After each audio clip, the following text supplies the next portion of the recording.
Hi there again. I'm Jason. Last week we did a video discussing the dangers of being roped together when we are not worried about crevasses, but rather are concerned with the difficulty or steepness of the climbing, potentially causing a fall. We even discussed when, without crevasse danger, it might actually be safer to climb unroped. There's a link in the description. Today, we are going to extend the conversation a little further. What are our options when balancing fall risk and crevasse danger, and when might we choose one option over the other? First, if we are on a glacier with crevasses, then if we are worried about crevasses but generally not worried about the terrain steepness or technicality causing a fall, then we likely are roped with climbers at the ends and a climber, if we are in a team of 3, in the middle of the rope. It's actually more complicated than that, with spacing on the rope and extra coil lengths needed being determined by crevasse sizes and the team's preferred crevasse rescue system, and even the choice of using or not using brake knots. You can watch a video we did about roping up on a glacier along with our complete glacier travel series by following links in the description. But you get the general idea. If we are worried about the difficulty of the climbing causing a fall, then we could place a running belay, which is putting protection pieces that the team then clips their rope into so that there is always a piece of gear between each climber. This is simul-climbing on snow. This takes considerable time placing and pulling gear as the team moves. Just look at this one example of a sequence as the leader places and the last climber pulls gear to give back to the leader once the team all comes together and all the gear is exhausted. The clip is sped up to 2 times speed and still takes about 45 seconds.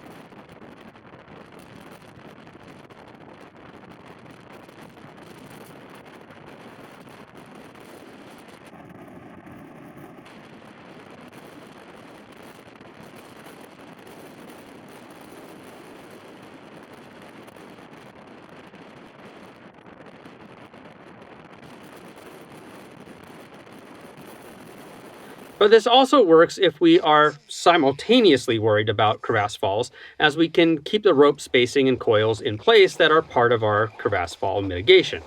We have an entire video dedicated to the pros and cons of running belays, again in our Glacier Travel series and again with a link in the description. Or we can pitch out the climbing like we would in steep to vertical terrain using all the normal procedures of that type of climbing. This typically isn't used on crevasse terrain because crevasses typically won't be in the same places as near vertical climbing, but it can happen at bergschrunds and the like. By starting up and placing gear, we are protecting against a catastrophic lead fall, but by also belaying from below and again from the top, we protect the leader and the followers from similarly catastrophic crevasse falls. Now, though, we are really losing time as we are placing all the gear and returning it to the leader as with a running belay, but are also taking turns to climb. There are other even more advanced techniques we sometimes see on rock that transfer to snow, like vertical simul-climbing and fix-and-follow tactics that can speed this up, but they come with risks and are worthy of an entire video or even multiple videos. We do, however, also have end roping as an option that is kind of in between a running belay and a fully pitched out climb. As a leader reaches their first anchor point, a point where they want a catastrophe anchor in place because the climbing above has moderate fall risk, they will place that first anchor. You can watch a video we did on 3 basic anchor types we can make with a picket or axe while climbing snow. Yes, another link in the description. Now, a team member will set up their lead belay, and the leader will head out, but not placing much, if any, additional gear while on lead. Once reaching their next belay stance, the leader will place their second anchor, anything from a robust anchor to a back anchor or a carved-out seat, depending upon anticipated fall forces. Down below, we have one climber on the end of the rope and another climber only a few meters, maybe 3 to 5 meters, so nowhere near the middle of the rope, in front of that last climber, tied into a cow's tail so they have some freedom of movement. This is an end roping setup.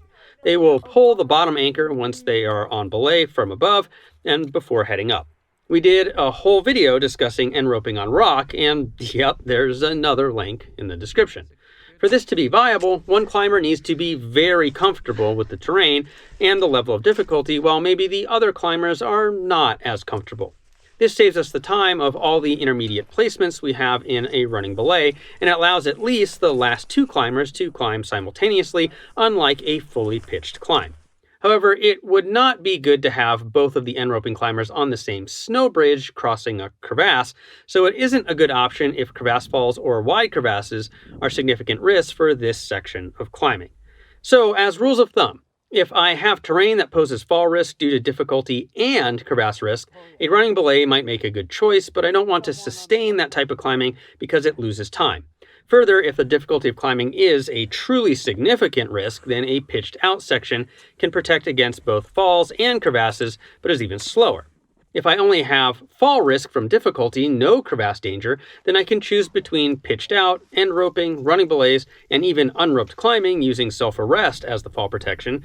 Again, see last week's video, as the likelihood of a fall goes from the most to least severe. But end roping might actually be faster than a running belay if we have that leader who is climbing well within their abilities.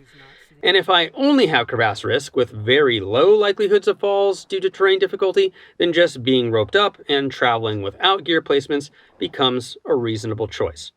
How are you typically climbing on snow given where you live and the risks you face? Let us know in the comments.